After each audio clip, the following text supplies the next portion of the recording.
Yeah, that's right. Gotta sit down for this one. Gotta sit down for this one. Yeah, I got a new background. Uh,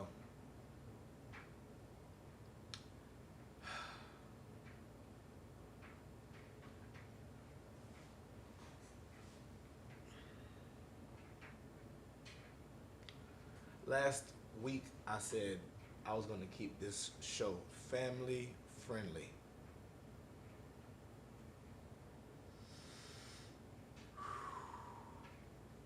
Yo, this might not be a family friendly episode. So, all of my fellow Eagles fans, come on in. This is therapy. This is the time where you can come in and say anything. And you can call me slow as hell because I am definitely that for thinking that this garbage ass fucking team was gonna do anything of competence. Of competence.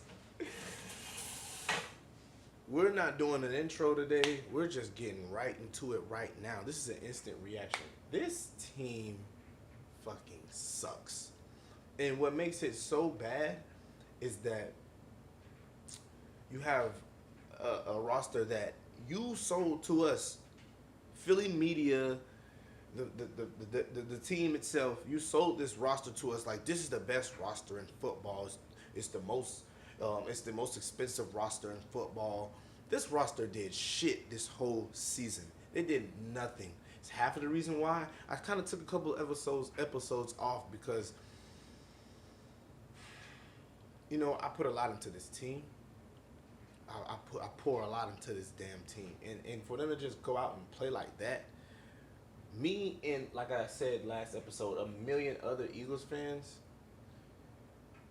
we feel the same way. Like we shouldn't be hyped for anything coming up with this team that has to do with anything else other than firings, trades. That's all we want to see now.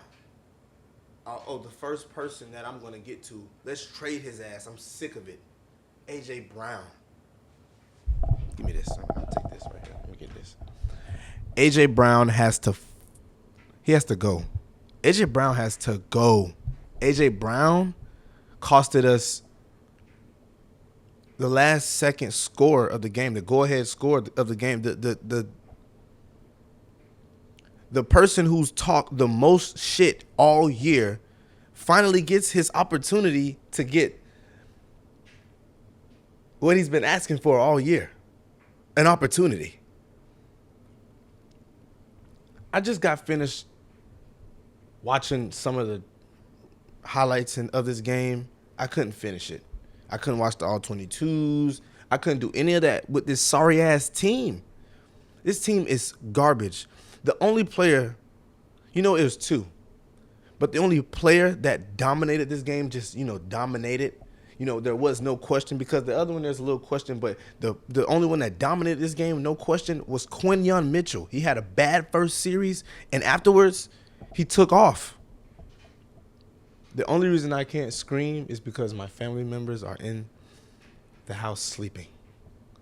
And it's late, and I had took a time to woosah before I did this video. But this team fucking sucks.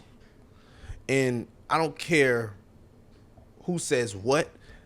I told you guys the bum has to go. And him and his buddy, his sleeping buddy, the one he hired right next to him, Kevin Patullo, Nick Sirianni and Kevin Patullo, they have to go. Now, the organization won't get rid of Nick. We know that. They're just going to bring in someone else to make him look more competent next season. If this team even looks the same because, oh yeah, that dominant defense that we've had all year has to pay. They have to get paid. They have to get paid. And there's a lot of great players on that defense. You have Reed Blankenship. You have Nakobe Dean, Jordan Davis, Jalen Carter. Are you going to pay them all, Howie? This team is bad. Jake Elliott, I am done with your ass. You have to go. This guy has to go. The fact that he didn't make the kick The fact that he didn't make the PAT after the Phillies scored their first touchdown of the game, which we needed to begin the damn game, was the reason why Philly was down 4, which we could have been down 3, and we were in field goal position at the end of the fucking game, which we could have used, tied the game up, who knows. But no, his name is Missy Elliott, because he misses crucial kicks. Kicks at the time may not be crucial, but later on bites you in the ass, because this is why. This is why you need those kicks. This is why you need to make those kicks. I can't even talk right now. I'm so out of it. Because to be honest, they should have won this game anyway. This team makes nobodies look like Hall of Fame players. We had a team that was beat up. I just talked about it on my last episode. This entire 49ers team is beat up. There was no reason why the Eagles should have lost this game.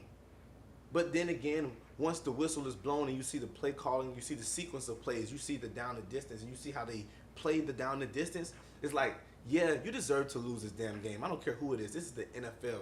You're not playing against schoolyard kids. This is grown men who get paid also to play in the NFL. But you, Philly, feel like we have all the better players. We are so big and bad. We can be conservative in the second half, even when we're only up by 3 points. Oh, in the first half of the damn game, did that offense show up? Yeah. Does it fucking matter at this point though?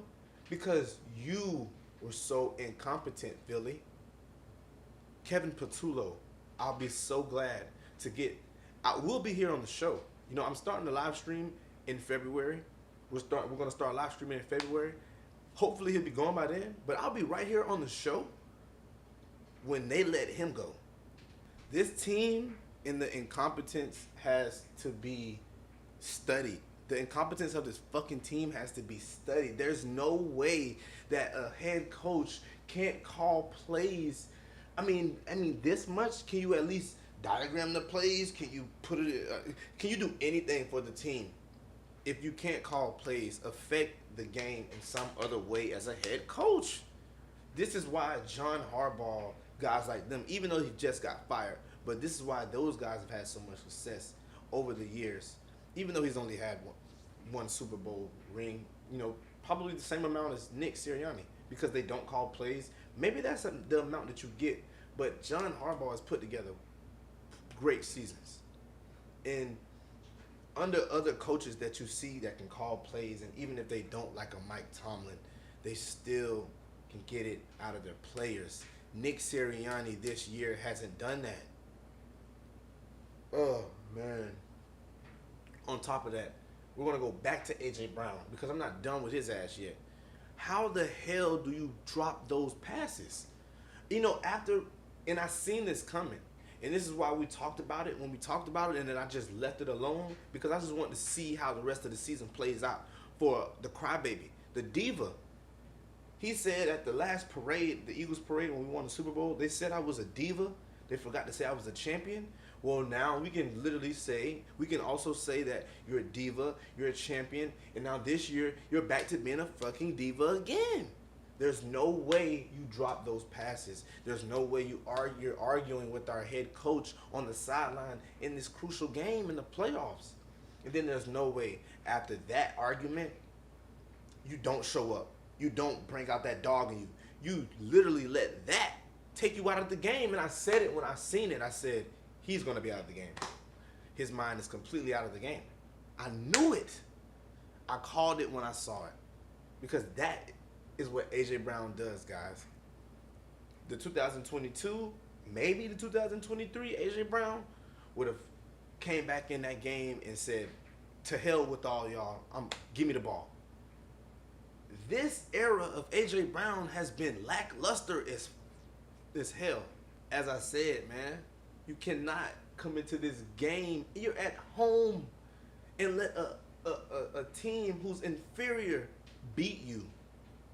There's no way this happened. Pinch me, wake me up, and let me know when Philly actually plays the 49ers so we can see some real freaking football because there's no way that I just watched the reigning Super Bowl champions go into the wild card round, not even make it out, and get busted up. But you know what? There is a way because this team has played like this all damn year, have they not? The running backs, the blocking, the passing, the catchers, the receivers. I'm sorry, the catchers, the receivers. I mean, if it's not one thing, it's another. If it's not the head coach, it's the play calling from the offensive coordinator. If it's not that, the blocking sucks. When we do get some great runs, there's a hold. Cam Jurgens, our Pro Bowl Cam Jurgens, played like shit today. He sucked. I can go on and on and on, man. Like, let's go on and on and on. Some of these plays, some of those deep balls that Jalen was throwing, I hated the decision to throw them to fucking Jahan Dotson. Are you serious, dude? Jahan Dotson? You threw it to him in the end zone on a deep ball? Get out of here, man. It's so predictable. I was calling the plays with my cousin as we watched the game together. Both Eagles fans. What sucks is we seen this coming. The Eagles go into the first half, go into halftime with the lead, and they come out playing like shit. Jake Elliott, he sucks. AJ Brown, he's losing it. I'm not too afraid to say it. I don't give a damn. I'll tell you, AJ Brown is losing it because those catches that he dropped, he usually catches those. 2 years ago, he catches that. A year ago, he catches that. He is getting a little older. The hamstring has been bothering him a little bit more lately. He did get his 1,000-yard season, though. Kudos to AJ. But also, you know what he did do after this game? After dropping those crucial passes, he declined to talk to the media. So, I don't know. My guess is good as yours, but I'm hoping, I'm hoping at this point, bye-bye, AJ. Get the hell out of Philly, man. We don't need nobody that don't want to win for this team, who don't want to be here. You don't want to be here, get the hell on. We don't give a damn. We'll get someone else to catch the ball, and he'll be an elite receiver. He'll win games. We'll take him to the championship. We used to win off the back of the players, and now we're losing off the back of the players. It's not a good combination, bro.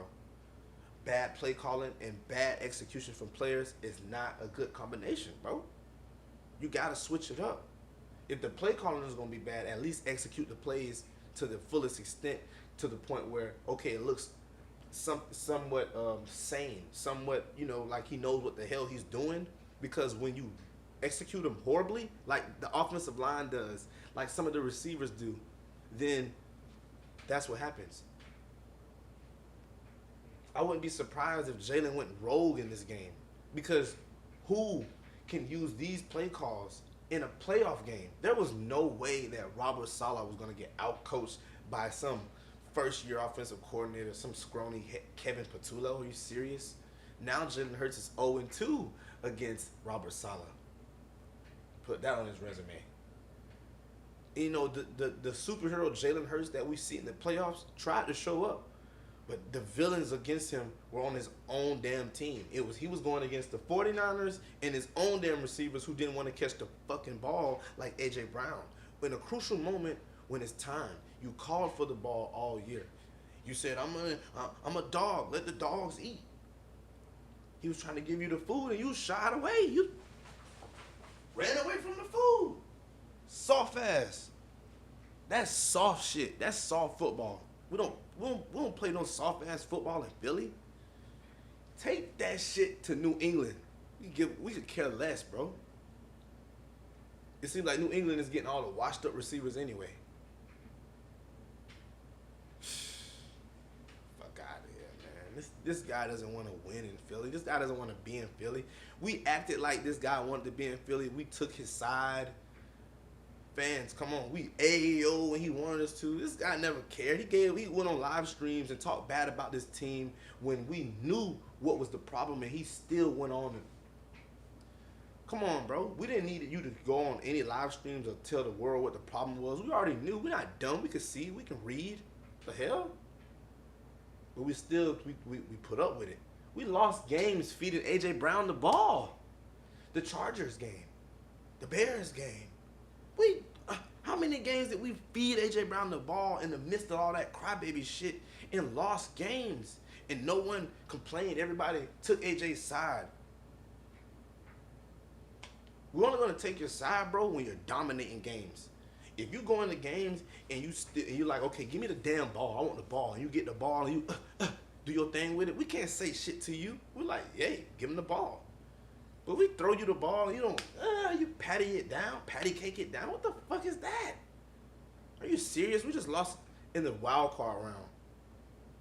This dynasty that we've been trying to put together, that we've been thinking about and talking about on these shows and everywhere else on the national media, is looking blurry. Every other year we're in the Super Bowl. Are we losing to the 49ers? I hate this fucking team. We lost to the 49ers in a wild card round. A team who, if you ask me, has gotten worse over the years. We have gotten better since that beatdown in 2023 where they walked in the link like they just did tonight and whooped our ass, man.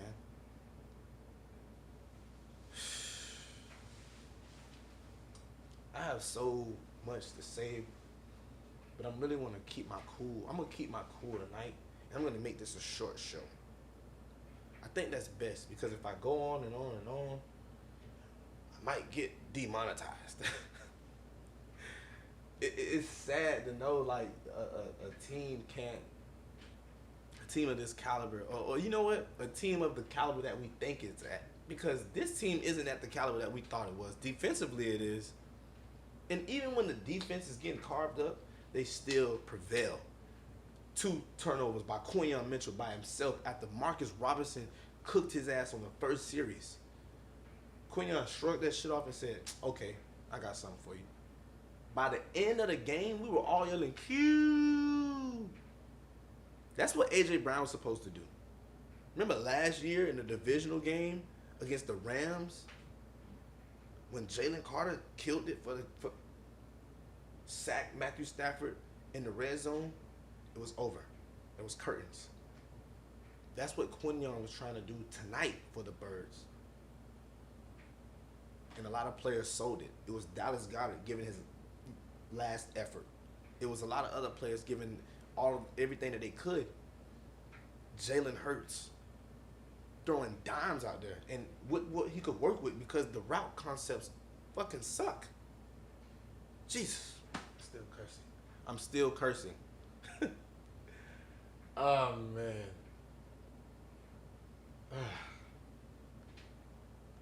So like I said, man, we'll be here ready for Kevin Patullo's firing. I seriously hope that they get rid of the bum, Mr. Bum Sirianni. I hope they get rid of the bum. And I seen a tweet from Anthony DeBona earlier that said, man, there's going to be a lot of coaches trying to poach from the Eagles coaching staff. There's going to be a lot of teams trying to poach from the Eagles coaching staff. It's going to be much easier now that the Birds aren't deeper in the playoffs and still trying to figure out ways to win games. They're now home in Cancun. So, you know, that's one thing that I've been seeing a lot of fans be a little optimistic about, is that at least we're home earlier, so we get to hop on things a little quicker. So that means Kevin Patullo's ass should be fired sometime this week, early next week. It shouldn't take that long. And if you ask me, a guy like Mike McDaniel we should be bringing him in. I don't know how that would fit with Vic Fangio, but Vic runs the defense, and we could probably get Mike McDaniel to run the offensive coordinator. Who knows? Like I said, they won't get rid of the bum Nick Sirianni. We know they won't, unless he pulls a Doug Peterson and just refuses and declines to fire Kevin Patullo. I really hope he does. Tell Howie and Jeffrey Lurie, when they call you into that room and tell you get rid of that bum, you tell them that you're not going to do it. Please. Think that because you've taken us to a Super Bowl and you won us a Super Bowl, that is going to matter. Because I can tell you now, the fans of Philly are calling for your head, man. There's gonna be your regular old. It's Jalen Hurts. He sucks. But the fans who has some sense and who goes to the games, who watches the games, the fans who go beyond just what the headlines and actually read the articles, they want you out of here, man. They've been calling for your job since forever, but it's getting to the point where we're losing now. And as I've told you before, if you're winning, all of those speeches and shit sound great. It takes together to win, whatever the fuck it was. We can't win without the greatness of other. Yeah, whatever. Go win some games. Go be great together and win the games. Hell, and then we'll buy in. You can't buy into this shit when you're losing. Oh well, we knew this was coming because the play calling was never a Super Bowl caliber anyways. The defense was, but this is 2026 now. The play style of NFL teams, you're not going to ride a defense to a Super Bowl. And if you do, you're probably going to get beat. Ask the Chiefs. You need a offense that's capable of at least putting up at least 25 points a game, or at least in the playoffs. You need a run game. You need a defense. And the run game was there. The defense was there. But it goes beyond that also. It's not just as simple as we can run the ball, we have a good defense. There's also plays that need to be called. You can't run the ball 1, 2, 3, 4 downs. You have to run the ball and mix it up with some. You have to design it. Play calling is an art. And Kevin Patullo has the calls. He has not the calls. He has the designs. He doesn't have the calls. He doesn't have the art of play calling down pat. He doesn't have that. And that is an art. That is why coaches get praised like they do, because calling plays in an NFL game against other NFL opponents is an art. It's not something that you can just hire your local preschool teacher to do and she can come in and no. It takes a lot of, it takes a lot of this and a lot of that. This has to work for that to work. Complementary football. It takes a whole lot for you to be able to call plays in a manner to where it's in sync. The defense is playing. The offense is playing great. Whatever. Like that is a art in itself. I don't know it because I'm not a fucking offensive coordinator, but if you watch the game enough and you hear them talk, they'll tell you going out there and calling plays in these ways is not just, you don't just go out there and just randomly call plays. And if you ask Kevin Patullo, he'll tell you, sometimes we run the ball just to run the ball. And as I've just said, you don't go out there and just call plays to call plays. You don't just go out there and run the ball just to run the ball. That will get you in the position that Philly's in right now, which is Cancun. So, yeah, man. Just because the Birds got knocked out don't mean we're gonna stop having fun here. Like I said, next month we're gonna start streaming. I'm gonna get out of here quick today because the next episode I'm trying to get right back to the positivity. We kind of knew this was coming. We held out hope. We held on to hope, not held out on hope. We held on to hope and faith that the Birds would probably put it together in the playoffs. I never thought that shit. I told you guys in like week 8 or 9, this is the offense. Just hope that when the playoffs come around that they could put it together in a better capacity than they've been doing at that time. But they haven't. They've been shite all year, and they got in the playoffs and been shite in the playoffs. And as you see, you don't need too many great players to beat a team in the playoffs. All you need is the right play calls, and they have that in Kyle Shanahan as their head coach. And the players are willing to do it and execute the plays. And Philly had the most penalties, didn't take advantage of the penalties that the other team gave to them, didn't take advantage of the turnovers that the defense gave to them, didn't take advantage of any of the opportunities that were given to them basically in a freaking NFL playoff game. They didn't take advantage of any of that, and this is where it gets you. So, anyways, like I said, next episode will be coming in way more positive. I'll be able to woo-saw and we can get this thing going. Also, we're on a 66-day run. Weekends are probably going to be excluded, but 66-day run. Um, we're gonna try to do 66 consecutive days of just straight episodes, pumping them out. I kind of didn't want to tell you guys this, but oh well. Um, I wanted to keep this like a mental thing because I start to slack this season. A lot to do with what was going on with the birds, but mostly a lot of personal things. But I wanted to start getting involved a little bit more with this channel and you guys and my fans, you guys and gals. It's because it's so much fun doing this. Getting in front of the camera, talking to you, whether the birds are playing like shit or whether the birds are playing great. You know, it's always fun talking to you, getting you guys' opinions, comments. You guys let me know what you feel like, and reactions and all. You know, getting my reaction, seeing how you guys feel about my reaction and my opinion is always good for the show. I can put it together in a different way, and it will mirror whatever you guys are saying because you guys mean that much to me and that much to the show. So yeah, that's kind of the reason why I got this little thing back here. I don't want to keep, you know, we gonna want to keep a boring show, and we're gonna add on a lot more things. We're gonna be able to do a lot more things in the future. But as of now, just go ahead and like, comment, share, subscribe, and tell me how you feel about this sorry ass Birds team, and what do you want the Birds to do in the off season? Who do you want to get hired, fired, cut, traded, whatever? Let me know. I'll be right here, man, waiting on you to come right back to Egocentric when we're back for the next episode. You know what time it is. You know how it goes here. Be blessed. Go Birds.